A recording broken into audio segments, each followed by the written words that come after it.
Bonjour à tous, bienvenue pour votre tirage d'oracle pour la semaine du 4 au 10 juin.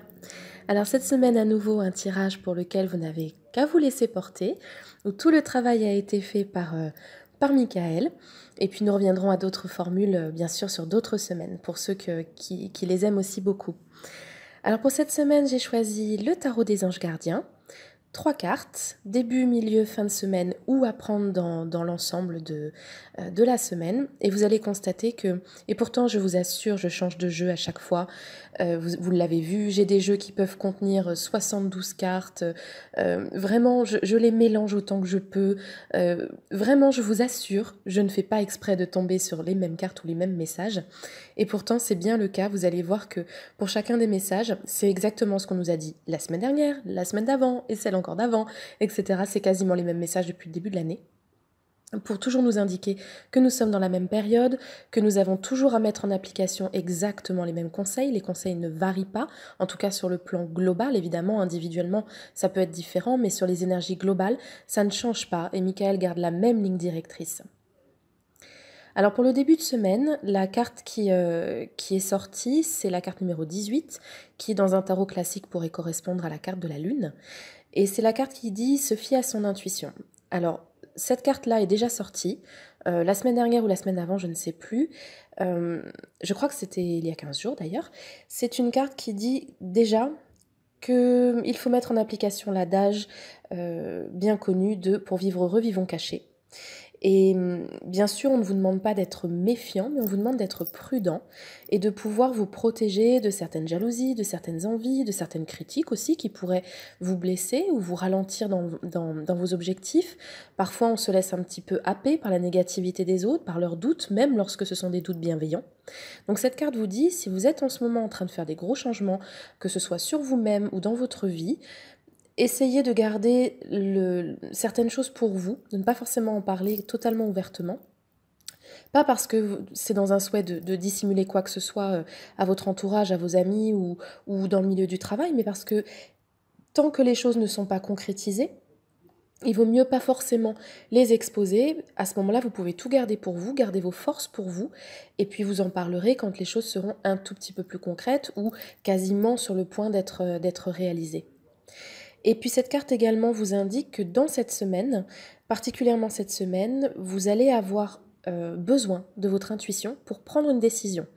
Ne laissez pas parler vos peurs, c'est exactement ce que dit la carte, parce que vos peurs évidemment ne seront pas bonnes conseillères, on est d'accord, mais vous allez être précisément dans une situation où vous allez devoir faire un choix intuitif.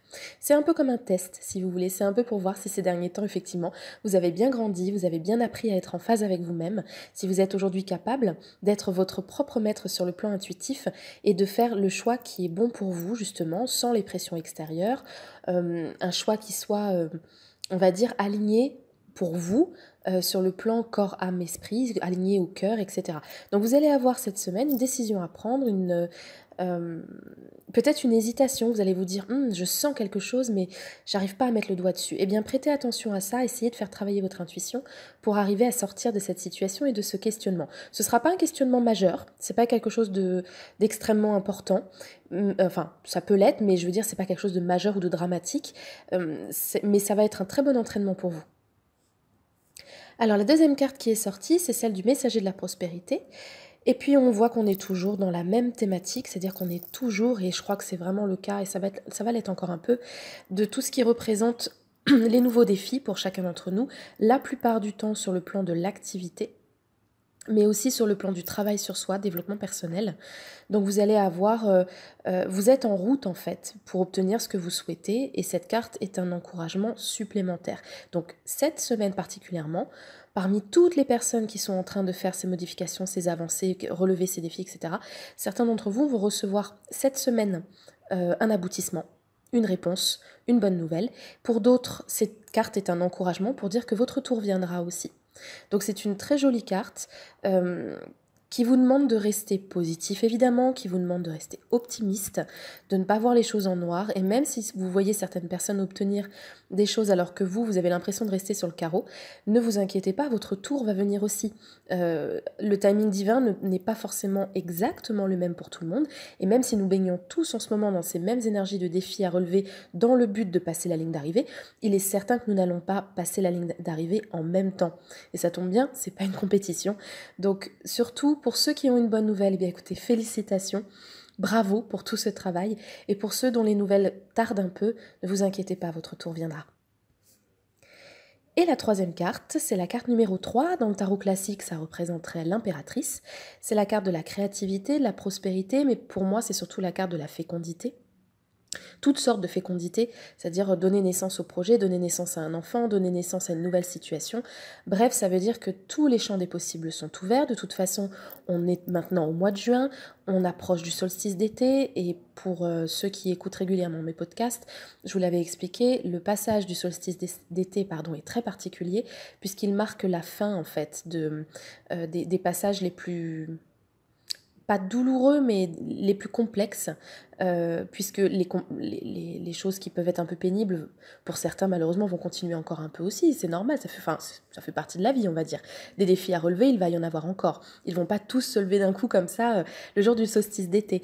Mais par contre, vous allez vous sentir, à partir du solstice, beaucoup plus fort. Vous allez avoir l'impression d'être des lions, des lionnes, et que finalement, les défis ne vous font plus tant peur que ça.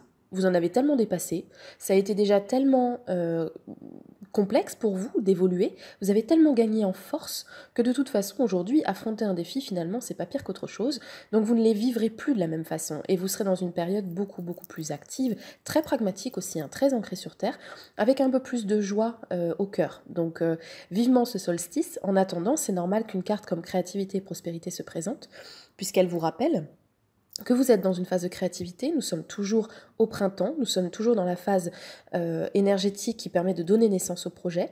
Donc n'hésitez pas à vous garder des plages de créativité pure cette semaine, de vous poser seul face à une feuille de papier pour mettre à plat ce que vous auriez éventuellement comme idée dans la tête, ou à les enregistrer avec un dictaphone, enfin tout ce qui vous vient comme idée créative pour mettre en place des choses dans votre vie. Prenez-en acte, vraiment, conscientisez-les pleinement, pardon. Et puis ça peut être aussi une envie de créativité manuelle, c'est-à-dire que vous pouvez avoir envie cette semaine d'accomplir des choses avec vos mains, histoire de délester un peu votre cerveau. Vous pouvez avoir envie de faire du jardinage, de la cuisine, de la poterie, de la céramique, enfin quelque chose qui vous occupe les mains pendant que votre cerveau se détend, ce qui représente finalement un petit peu les mêmes effets qu'une méditation. Donc n'hésitez pas, si vous avez cette envie de créativité, de fécondité à travers une activité on va dire presque artistique, tant qu'elle est de toute façon créative. C'est vraiment ça qui va vous faire le plus grand bien. Du coup, pour cette semaine, vous le voyez, on vous demande à la fois d'être en phase avec votre intuition, de ne pas hésiter à être créatif. Donc je trouve que nous sommes dans des énergies particulièrement féminines, et ça vaut aussi pour les hommes. Et puis, on vous encourage, encore et toujours, Michael, continue les encouragements pour vous dire, voilà, certains passent la ligne d'arrivée en ce moment, pour d'autres, ça sera un peu plus tard, mais continuez d'avancer, surtout ne vous inquiétez pas, vous aurez les récompenses de ce que vous faites. Voilà, je vous souhaite une excellente semaine et je vous dis à bientôt pour d'autres podcasts. Bye bye!